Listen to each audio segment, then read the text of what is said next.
Today we are going to be deriving and exploring the complex definitions of trigonometric functions, namely sine, cosine, tangent, arcsine, arccos, arctan. If you wanted to do this for the reciprocal trig functions like cosecant, secant, cotangent, you could just just take the reciprocal and start from there. So from last video, if you haven't seen, you should definitely check it out. We will be in the top right hand corner where we had e to the ix is equal to cosine x plus I sine x. Now we want to make a definition of a function for it in terms of x, but we have the other trigger function here. So what we need to do, try to isolate on its own. So let's call this equation 1. Equation 2 here, let's let x be negative x. So, but via some of our trig identities, cosine of negative x is still cosine x. Cosine is an even function, while sine is an odd function. So we bring that negative out. And let's call this equation 2. So there's two ways we can do it. We can add the equations 1 and 2, or subtract them. If you want to add them, we'll go cosine way. If you want to subtract them, we'll go sine way. There's not much of a difference. But let's just add equations 1 and 2. So if e to the ix plus e to the negative ix is equal to 2 cosine x. But negative, positive cancel out. So there's more sine x. But if you wanted to subtract, you get sine x instead. So now if we divide both sides by 2, we have cosine x. Cool. Now, that's cool. So that means if we get sine x, we just do a minus over 2i, because we had the i's here. Had to divide that. Sine x. Tan is just sine divide cosine, which is namely, if you have a look, it's e to the ix minus e to the negative ix over I, because we can't forget about this, constant, times e to the ix plus e to the negative ix equals 10. Okay, so we got our three trigonometric functions. Now, I would say let's do arctan first. I like arctan. It's horizontal asymptotes, which may or may not exist in the complex world because we extend our range. We still probably do, yeah. Now let's just let tan equal y. Actually, let's do z because we're in a complex world. Z. And now let's multiply this I with z. So iz is equal to e to the ix minus e to the negative ix over e to the ix plus and e to the negative ix. Yeah, okay. I don't want to say e to the ix every time. So let's just let e to the ix equal u, which means u minus 1 over u, by the power index laws with negatives, over u plus 1 over u is equal to iz. I realize that, yeah, okay, that's all good. And let's just multiply everything by u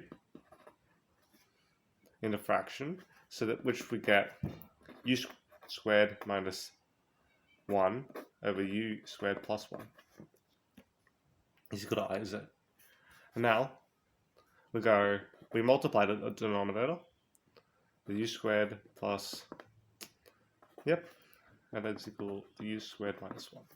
What we can do next, collect like terms on both sides, iz on u squared minus u squared, and then negative iz minus.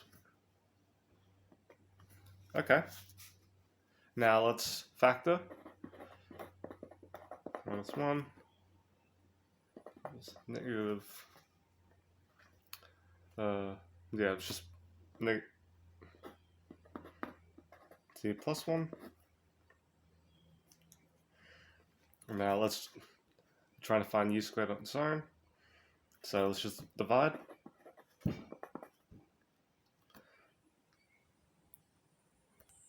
So we have iz plus 1 over iz minus 1. Let's just multiply. But what we can do, we can multiply this by -1, and we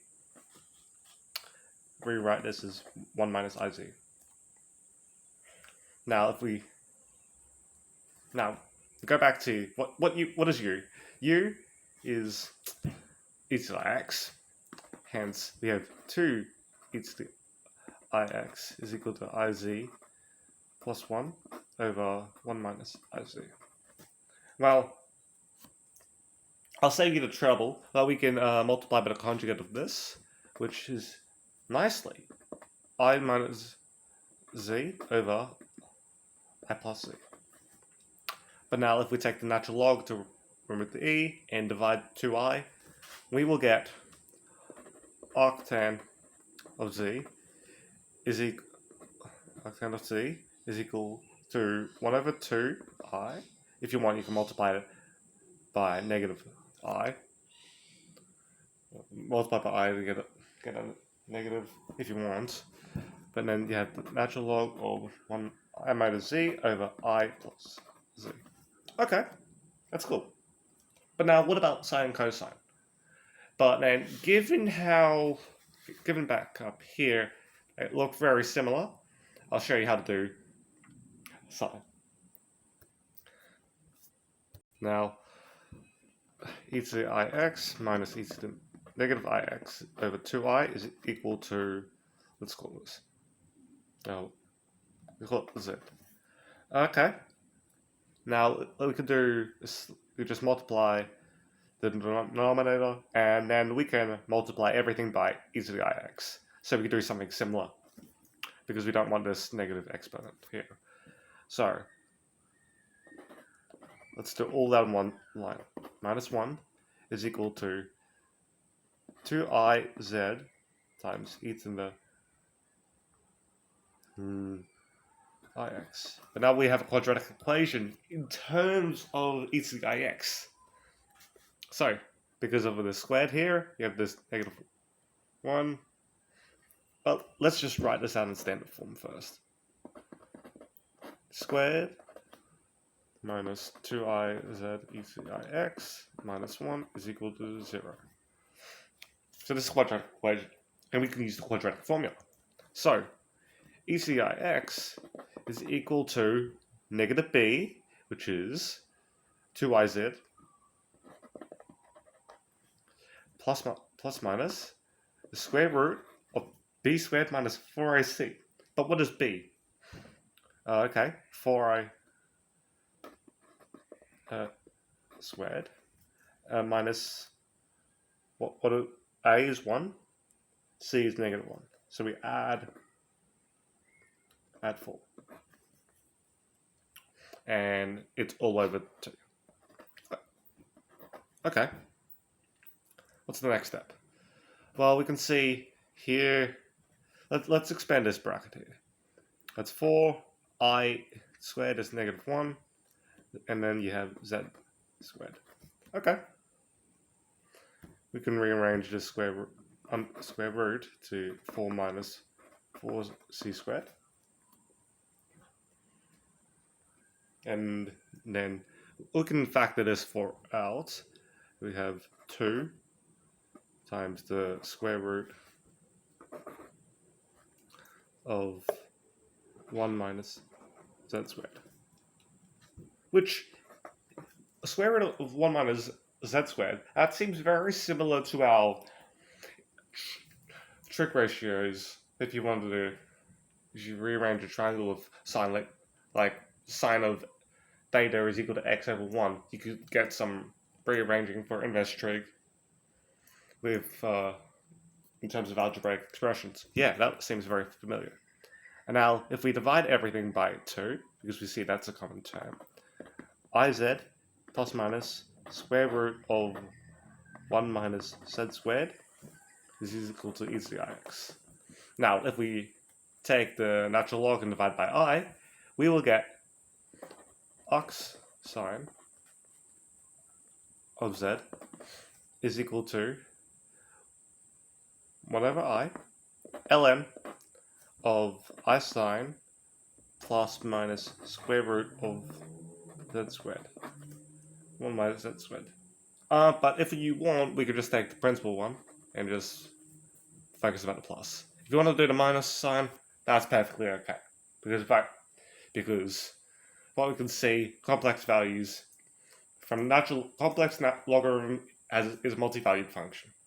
So, similarly, if you do arccos sine of z, that is equal to, namely, negative I ln of z plus square root of z squared minus 1.